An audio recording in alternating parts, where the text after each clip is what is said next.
Good afternoon, it's time for Volusia Magazine. I'm Amber Patterson.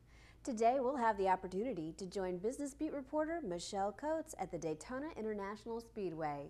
Then health reporter Stephanie Strong will bring us a report from the Volusia County Health Department.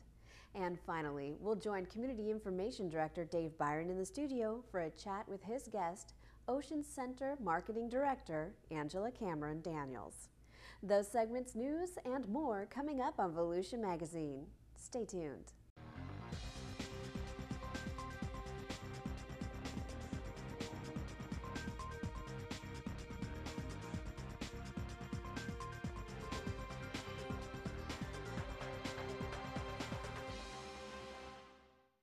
With gas prices continuing to climb, many commuters are turning to public transportation as an answer.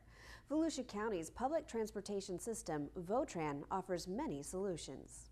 You can ride transit for 31 days if you find that it takes you where you need to go, and it only costs you $40 for a pass. And that is a tremendous way of saving money. The average price of gas in Volusia County is nearing $4 per gallon for regular unleaded, and these high prices are steering many people to public transportation. Ridership on the county's public transit system, Votran, is up 8.5% for the first 4 months of the fiscal year that began last October. Nationally, so many people have turned to mass transit because of economic need that ridership last year was the second highest on record since 1957, according to the American Public Transit Association. This is an increase of 2.3% over 2010 ridership figures. Well, we've noticed in the last few months that our ridership has increased, and quite considerably, actually.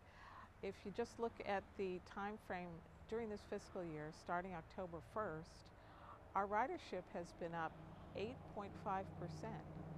And that represents a difference from last year over that same time frame. So that's 8.5% in the first 4 months of this fiscal year when we compare that to last year. We could say that the gas is helping people to decide to make use of transit where they can.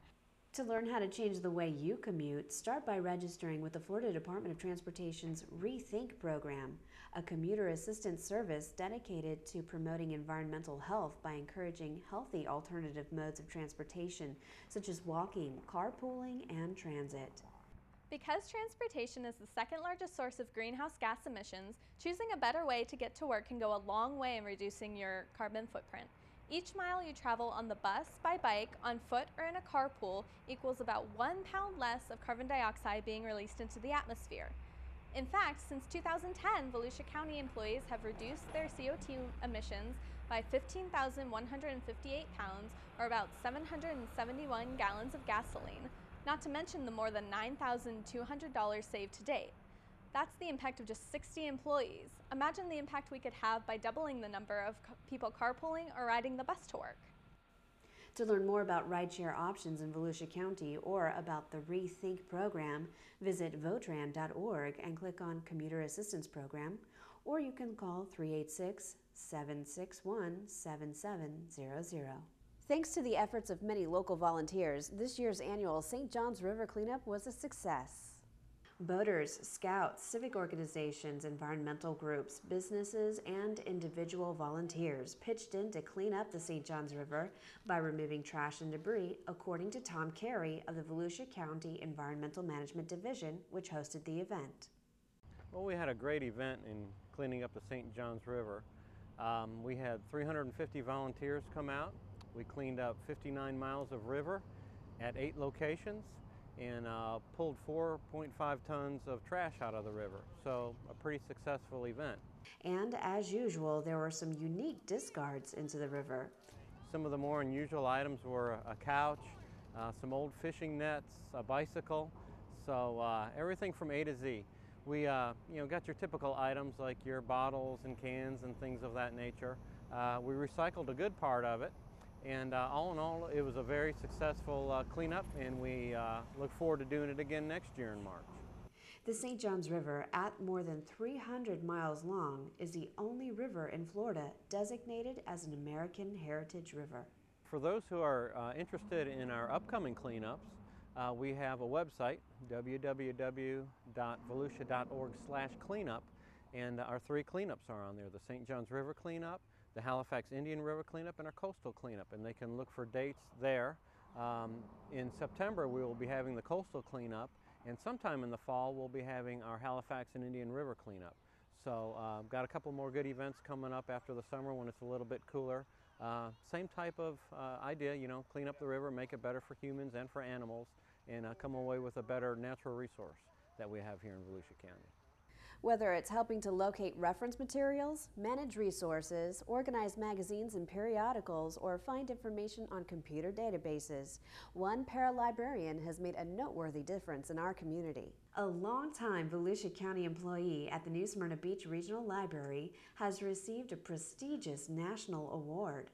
Library Journal, an international publication for libraries, has named Linda Dahlquist Paralibrarian of the Year. Paralibrarians are assistants who help librarians manage materials and assist library users in finding resources. Linda works on the library's front line, providing reference services to library users. She is one of the first persons a library patron sees when they enter the library. She developed a roving reference desk that she can place inside the front lobby, where she can ask patrons if they need assistance as soon as they walk in the door. Linda is a delight. She is dependable, she's warm, she's approachable. She greets our returning patrons by name. She consistently commits to meeting their needs, and just every day she goes that extra mile to assure that they leave satisfied. And those are primarily the reasons why I nominated her for this award, is her consistency in service. Linda also schedules meeting rooms, prepares the monthly newsletter, posts events on the website, and assists libraries' information technology staff. But it's the customer contact she enjoys the most. And to be recognized for my efforts is very huge and very gratifying. It really hasn't sunk in for me that this is a national award and I won. It just, you know, blows my mind when I think of it. Linda and other library employees do more than help patrons to find books. They show them how to use the public access computers, file for food stamps and unemployment, search for jobs, and much more. Volusia County has 13 public library branches that serve county residents, and everything is free, from books and newspapers to movies and music. For more information about Volusia County's public libraries, you can visit volusialibrary.org.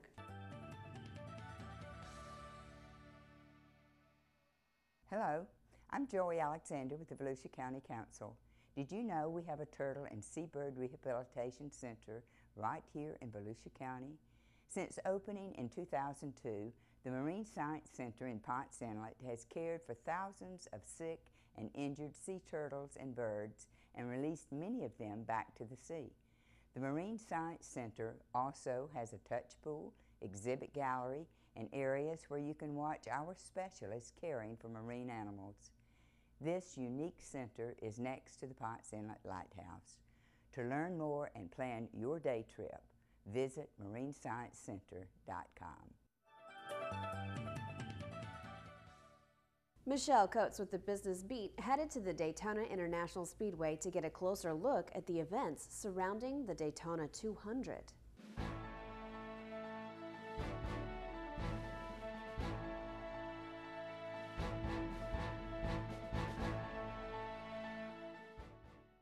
The sun, the sand, and the exciting events surrounding the inaugural Daytona 200 gave birth to Bike Week. I'm Michelle Coates with the Business Beat. Bike Week has been a local tradition since the first race on the beach, January 24th, 1937, with an unprecedented 120 motorcycles. The first races ran a 3.2-mile beach and road course along the beach and what is now known as Atlantic Avenue. Race times were dictated by the tides, and spectators from around the country lined the course. Racing on the sands of Daytona Beach continued from 1937 to 1960 as Harley-Davidson and Indian motorcycles dominated the field. The Daytona 200, then known as the Handlebar Derby, is the centerpiece of American motorcycling. We spoke to Daytona International Speedway spokesperson Andrew Booth. It kicks off the AMA Pro Racing season and the Daytona Sport Bike class, 600cc bikes that run it, and it is a 57-lap race on our 3.51 mile road course. A tough, challenging, demanding race of both the riders and the machines. It is really the only endurance race that the riders will participate in all year long. All of their races do not require pit stops, except this race, where they have to actually do, I think, close to 3 different pit stops where they have to change tires, refuel, and they get back on the bike in 8 seconds. The Handlebar Derby is credited with making Daytona Beach the home of Bike Week. The beach venue, warm winter days, and spirited activities throughout the area welcomed motorcyclists. The 1947 race was promoted by Bill France Sr. and hosted a record 184 entries. The community welcomed them with open arms. It's reported that city fathers asked townsfolk to open their homes to visiting motorcyclists because hotel rooms and camping areas were filled to capacity. In 1961, the race moved permanently to Daytona International Speedway. An event that's actually our oldest running event here at the Speedway. It's actually older than the Speedway. It started back in 1937 on the beaches here at the world's most famous beach. Today's Daytona 200 runs the 3.51 mile Daytona Speedway infield course used in the Rolex 24. It's considered one of the toughest American motorcycle races. It just seems like yesterday that we had the Daytona 500 and the checkered flag for that, but quickly we transformed this great speedway into a biker's paradise with the Daytona 200.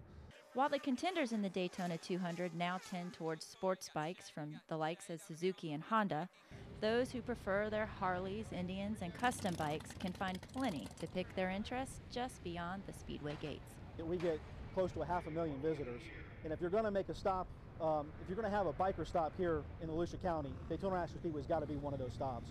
I'm sure we've had thousands of visitors outside as well as inside. And you got to remember, too, that for the Daytona 200 week, it really begins with the Supercross the previous weekend. And we get a great crowd for that. We had a little bit of weather, but actually our numbers were up from the previous year. So we've had a steady turnout all week long. The streets of Volusia County fill as hundreds of thousands of motorcycles annually converge upon the area. Bike Week is a biker festival of epic proportions with an estimated 500,000 bikers attending. Within 10 days, bikers spend an estimated $300 million in the local economy. Manufacturers from all across the country, from Yamaha to Suzuki, they're all here showing off the latest and greatest motorcycles that are up for sale, and the bike visitors can ride those bikes. In addition, we have some great displays, almost 100 vendors in our display areas selling the latest wares for bikes, such as leathers, different accessories.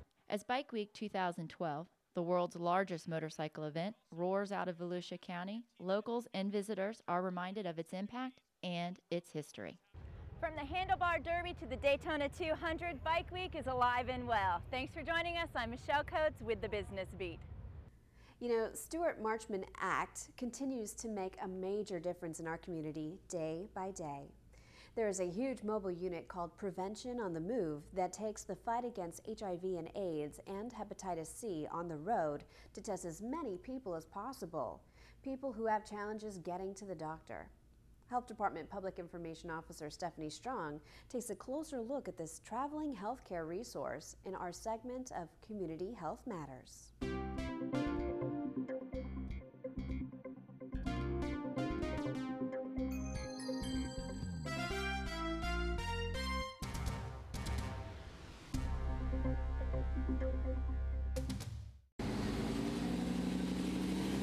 Maybe you've seen this huge vehicle in the area. It's the Stuart Marchman Act mobile unit called Prevention on the Move, and it's making a big difference in the community. Prevention on the Move is a mobile van that we take to communities that cannot access health care. And what we do is we take the HIV testing and Hep C testing to them instead of them having to figure out how to get to the health department or other agencies that do those services. Everybody can't afford the price of a HIV test. Everybody don't have transportation. And so what we do is we take that out of the equation so everybody will have a better opportunity to receive those services that are so desperately needed in just about every community, especially the African American community. Once again, everything we say and do is confidential. And before we can do anything, I must have your consent to do HIV testing. All right, I'm going to close the curtain so we can get started. instead of 2 weeks for waiting for your results, you're going to get yours in 20 minutes. The test comes back one of three ways. It comes back either negative, positive, or inconclusive. Any way it comes back, you and I will sit down and talk about the results. Prevention on the Move is designed to increase access to services for individuals with unmet needs by delivering services to target individuals within their comfort zones. You ready? All right. You're not going to feel very much. It's just a little sting. HIV and hepatitis counseling, screening, and testing will be provided, and linkages to care will be made for participants who test positive for HIV or hepatitis or have other unmet needs. Prevention on the Move also employs a team of dedicated workers who are making a difference in our community. For more information on Stewart Marchman Act's Prevention on the Move, please visit www.smabehavioral.org or call the 24-Hour Access Center at 1-800-539-4228. For Volusia Magazine, I'm Stephanie Strong, Public Information Officer for the Volusia County Health Department.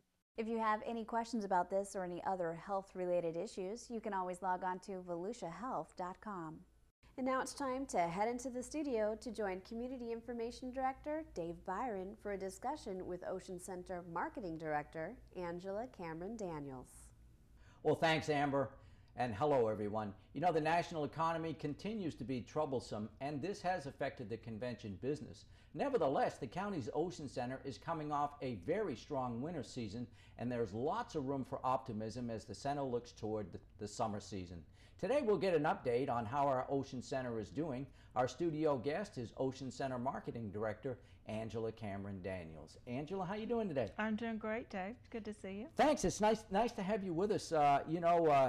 We just concluded Bike Week, which in my mind kind of caps the busy winter season. Overall, how's the winter going? We've started off the year, Dave, very strong. 2012, we brought in about 75,000 attendees. Really over last year, some of the major events were State Cheer and Dance Championship. That was in January. We hosted 2 consumer events, the Jeff Dunham Show and also the Zach Brown Concert. Those were very strong. We added an event this year, the Joseph Volleyball Academy, that brought in about 9,700. We've had the Spring Home Show and RV Show, which they had record numbers on their sales of RVs. So the year has started out very strong, and we're very hopeful. The clients are very pleased with their numbers. We just finished the Progressive International Motorcycle Expo, and that was for Bike Week, and there were 11,000 attendees for that. Unbelievable. And what strikes me in listening to the types of events you've had at the Ocean Center, there seems to be a nice mix there. You've got some convention business, you've got some consumer shows, some entertainment, and that's what the facility is all about. It is all about that, Dave, and also it's all about bringing in, the economic impact to that area for the hotels, the restaurants, and the attractions, and I think all of that does that. We've got great convention business, competitive arts is very strong, but then we've got something for the locals on the consumer shows with the concerts and the Jeff Dunham Show. What was amazing to me, we talk about the economy being difficult, and it is for a lot of people, but the guy that had the RV show, I mean, he sold some RVs. He did, and that is the biggest testimonial. I go out and really spread this at some of our tourism meetings. He sold 31 RVs. Wow. And his attendance was about 1,000, but 31 RVs out of that 1,000 attendees, which really says a lot about the upturn in the economy. I was going to say, someone's making some money. That's right. Hey, obviously, the Ocean Center has been expanded. The County Council approved an $81 million expansion. Obviously, that opens the doors for a whole different array of conventions and that sort of thing. As you look at where you are in the fiscal year right now, moving toward the second half, are we on target, ahead of projections? What do you think there? Dave, we're ahead of projections. I think what we've really done, the sales team and then operation team, in keeping the customer happy, our retention rate is very strong. But we've got a great spring and summer. We have the student groups that come in the summer, which bring in over 10,000 kids. New spring, big stuff. And so they're there for the summer, and they really do patronize all those area businesses. Obviously, we do all the graduations, the Embry-Riddle, Daytona State College, and those bring in, you know, economic impact for the area. But we got the National Cheerleading Association, which have been with us many years. They're a great customer. We've got the Daytona Beach News Journal Home Show, which is great for the consumer. But the next few months look extremely strong. We've added some new events this year: Florida Nutrition Association, Parachute Industry Association. So we're adding some new conventions into the mix and trying to plug in those empty dates with some consumer shows and competitive art shows. Well, speaking of conventions, I guess the whole area has reason to celebrate with the victory in landing the Shriners Convention, which I believe is coming in, what, 2017. And that will be the largest convention that this city and county have ever hosted. I don't know how to estimate the impact of the Shriners Convention, but it's going to be a huge event. It's going to be a huge event. I think it's the first time that everyone has pulled together: the Convention and Visitors Bureau, the Hall Board, the stakeholders, the Ocean Center team, the entire community really pulled together to make this happen. It is a great public relations tool for us because of everything that the Shriners do for children in need around the country. And I think people are going to look at that, and I think it's really going to put Daytona Beach on the map. Yeah, that's what I was going to say, Angela, is, I mean, obviously when you look at these conventions, you're looking for the true citywide or countywide impact, and the Shriners Convention certainly will do that. But I wondered whether there was going to be kind of some residual benefit even before that convention is held, in as much as the word gets out, Daytona Beach hosting the Shriners Convention. Do you think that will lead perhaps to other bigger conventions? Oh, absolutely. When we go to trade shows, the word has already gotten out that we are hosting the Shriners, and it's a really big plus for us. And you know, just recently we went after Rejuvenate Marketplace, was a Collison Media show, and that was very instrumental, I think, in acquiring that show. And that is a great show for us from a market segment. 500 faith-based meeting planners will be here in 2013, and from a residual effect, that show is going to have great impact for us. Obviously, you know, you wouldn't even be talking about the Shriners Convention if it were not for the expanded Ocean Center, and that just, I think, is proof that that investment by the County Council certainly opens a lot of doors. Let me tell you what, Dave, the building is a state-of-the-art building, and what is so great that we can have multi-events going on in the same time frame with the exhibit hall, the arena, and then we can have some local catering events in the ballroom, in addition to the 32 meeting rooms. So really it has been an asset to us to be able to go and showcase our destination and sell our destination. And you know, it's been a while coming, but the city of Daytona Beach is you know, working hard on renovating the pier area and that whole area across the street from the Ocean Center. You know, you got a new restaurant coming in on the pier. I mean, obviously when people come to the area for an event at the Ocean Center, they need things to do as well. They absolutely do, and that is an historic icon for our area, and it's really great to get that up and running. I mean, we need those amenities in our area, and when you do meet with these meeting planners, that is the first thing, everything walkable in the area to where there's restaurants and there's attractions and there's shopping.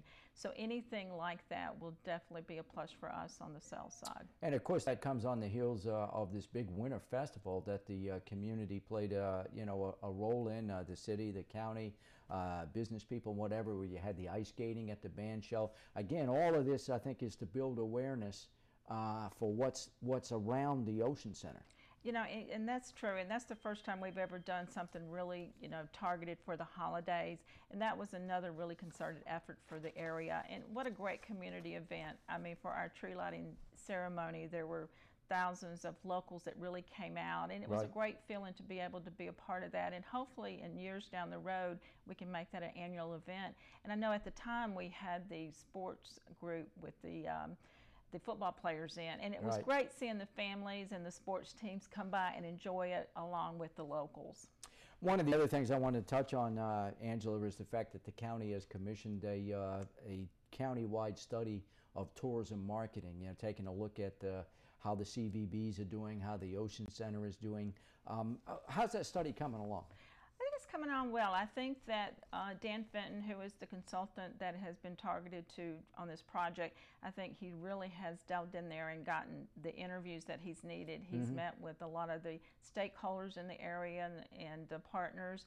And I think that, you know, we need to rely on his information, and I think he'll really give us some good suggestions on how to make our destination even a more viable meeting destination and a tourism destination. I guess sort of a checkup on how we're doing and perhaps some recommendations as to what we may be able to do differently. Absolutely. I mean, there's always room for improvement. There's other templates and other destinations on how things are done, and certainly we need to look at that and make sure that we're doing it the best that we can do. And I'm really looking forward to his report and his suggestions. And you know, widely publicized, the Daytona Beach area has a new convention director coming in, just hired, hasn't even started yet. There's a lot of excitement about this individual who's coming from California. It's a very important position and plays a very close role with the Ocean Center. It definitely does, and we have to be partners with the Convention and Visitors Bureau. We have to walk hand in hand with them on going out and targeting this business.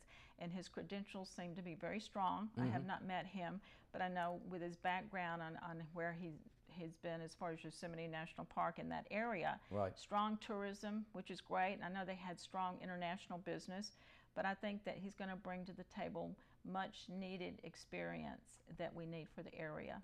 Before I let you go, I also want to remind everyone you have a marketing program called Bring a Meeting Home. And I guess the idea of that is that if you're in Volusia County, perhaps a member of an organization, perhaps your business participates in a convention or whatever, out of the area, the idea is bring it back home.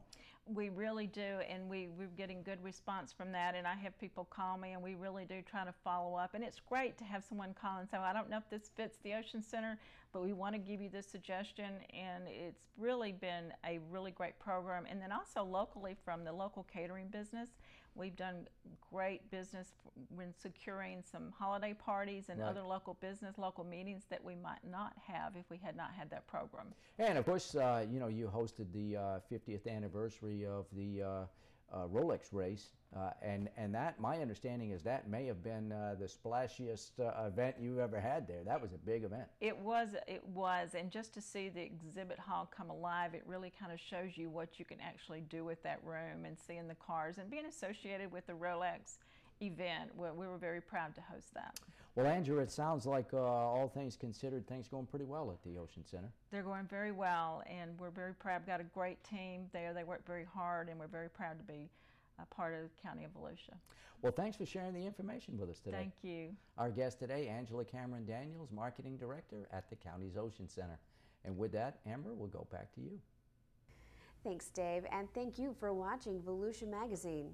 If you have any questions about our program, just give us a call at any of the numbers you see listed here, or you can log on to volusia.org. You can also watch the show online. Just go to volusia.org and click on the Volusia Magazine icon. And we hope you won't forget to listen to Volusia Today, Volusia County Government's public information radio broadcast. Volusia Today airs every Tuesday and Sunday mornings on the local radio stations you see on your screen. For Volusia Magazine, I'm Amber Patterson. Have a great evening.